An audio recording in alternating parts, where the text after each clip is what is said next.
Hello YouTube, this is the Badass Mojo, and today I'm going to be showing you guys my Burston incarnon build. Usually I don't go for the meta weapons, but this is one of my favorites. And the only reason being is because I'm one of those Baza enjoyers. And this is the closest thing that would literally turn Baza into God tier. The Baza falls off after a while because of its low crit chance in comparison to the incarnon. Obviously the incarnon modes are just broken on most of the weapons, but this weapon is especially broken because it feels like you're using the Baza except for the shitty damage. So this weapon has 0 recoil on the incarnon form and also has a really high crit chance, crit damage multiplier. It does heat damage, so I build heat and corrosive, which is basically 2 stats that remove armor. Not all the way, but enough to where you can actually fight high level enemies even without any abilities. And so here's my build. I'm not going to waste your time on every mod explanation, but I'm using corrosive and heat as my damage types. And on the weapon, I'm building high base damage and high crit chance and crit multiplier. I have a riven for crit chance and crit damage with reload speed, but if I could re-roll it, and I will re-roll it, I would go for base damage, crit chance, and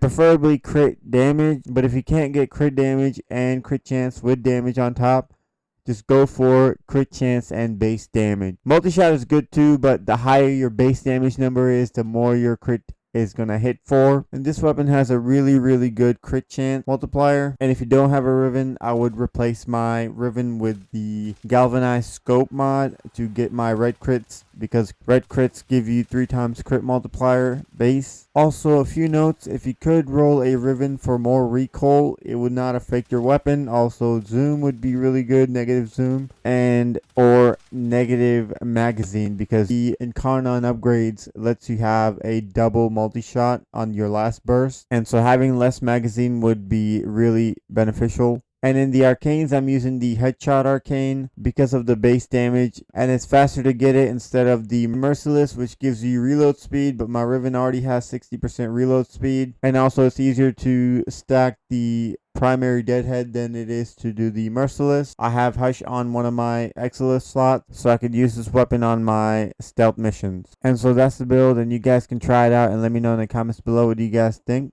Feel free to comment, like, and subscribe. That'll help me out a lot. Peace and distance and all that good stuff. Bye.